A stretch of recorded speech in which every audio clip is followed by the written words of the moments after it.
ہمارے یہاں اکثر لوگوں کے ذہنوں میں سود کے حوالے سے ایک سوال پیدا ہوتا ہے، اور یوں سمجھ لیں کہ ایک ایسا سوال، ایک ایسا شبہ ہے جو آج سے نہیں بلکہ زمانہ اسلام سے پہلے سے، یعنی کہ زمانہ جاہلیت سے چلا آ رہا ہے، اور یہی وجہ ہے کہ قرآن مجید و فرقان حمید میں اس کا تذکرہ موجود ہے۔ یہ سوال یہ ہے کہ آخر تجارت میں اور سود میں فرق کیا ہے؟ دونوں تو ایک ہی چیزیں ہیں۔ تجارت میں کیا ہوتا ہے کہ ہم سامان دے کر نفع حاصل کر رہے ہوتے ہیں، اور سود میں ہم مال دے کر نفع حاصل کر رہے ہوتے ہیں۔ تو اس طرح یہ دونوں تو ایک ہی چیز ہوئی، آخر ان دونوں میں فرق کیا ہے؟ تو یاد رکھیں، سود میں اور تجارت میں زمین اور آسمان کا فرق ہے، اور سب سے بڑا جو فرق ہے اس کو قرآن مجید و فرقان حمید میں اللہ تعالیٰ نے بیان فرمایا کہ الذین یأکلون الربا لا یقومون الا کما یقوم الذی یتخبطہ الشیطان من المس ذلک بأنہم قالوا انما البیع مثل الربا وأحل اللہ البیع وحرم الربا، کہ قیامت کے دن سود خور ایسے کھڑے ہوں گے کہ جیسے کہ کسی آسیب نے ان کو چھو کر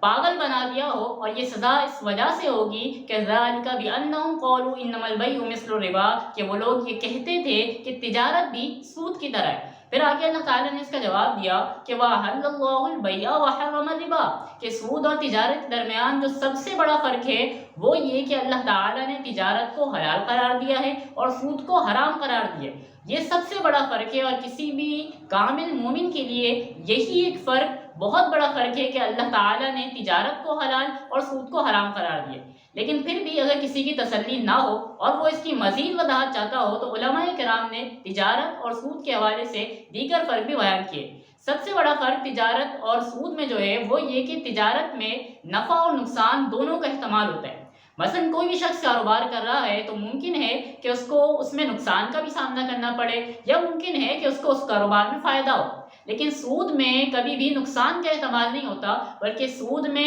سود دینے والے کا فائدہ یقینی ہے اور سود لینے والے کا نقصان یقینی ہے۔ کہ کوئی بھی شخص اگر کسی کو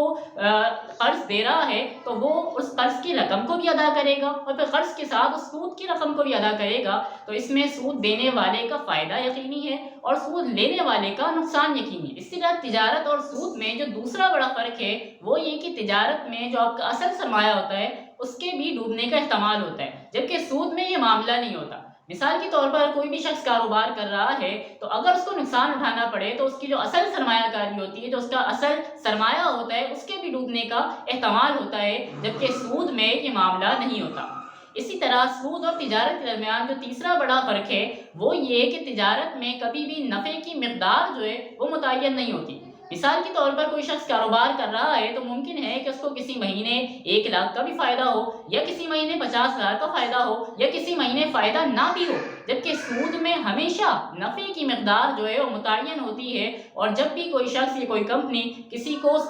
قرض کی رقم دیتی ہے تو وہ اس شرط کے ساتھ دیتی ہے کہ اگر کوئی کسی کو 1 لاکھ دے رہا ہے تو جب وہ اس کو ادا کرے گا تو سود سمیت 1,10,000 یا 20,000 جو بھی نفع کی مقدار ہوگی وہ پہلے سے متعین کر لی جاتی ہے۔ یہ بھی تجارت اور سود کے درمیان ایک بڑا فرق ہے۔ اسی طرح چوتھا بڑا فرق جو تجارت اور سود کے درمیان ہے وہ یہ کہ تجارت سے کسی بھی انسان کے حسن اخلاق میں کوئی فرق نہیں آتا، انسان کاہل اور سستی کا شکار نہیں ہوتا، اور اسی طرح وہ دوسروں کی تباہی اور بربادی کا آرزومند نہیں ہوتا۔ جبکہ سود کے اندر جو انسان نہ صرف کاہل ہوتا ہے بلکہ اس کے حسن اخلاق میں بھی فرق آتا ہے، اور وہ پھر مفت میں کسی کو بھی رقم نہیں دیتا بلکہ ہمیشہ اس کو اپنے سود کی فکر ہوتی ہے، اور اس طرح وہ دوسروں کی تباہی اور بربادی کی جو ہے وہ آرزومند ہوتا ہے۔ اسی لیے ہمیں یہ دیکھنے کو ملتا ہے کہ جب بھی کوئی شخص قرض لینے جاتا ہے، جب تو انہیں بڑے عزت و اکرام سے نوازا جاتا ہے، ان سے سر کر کے مخاطب کیا جاتا ہے، لیکن وہی شخص جب سود کی رقم ادا نہ کر سکے تو ہم دیکھتے ہیں کہ اس کو اس کے گلیوں میں آ کر اس کے گھر اور اس کے مکان پر قبضہ کر لیا جاتا ہے، اس کو ذلیل و رسوا کیا جاتا ہے،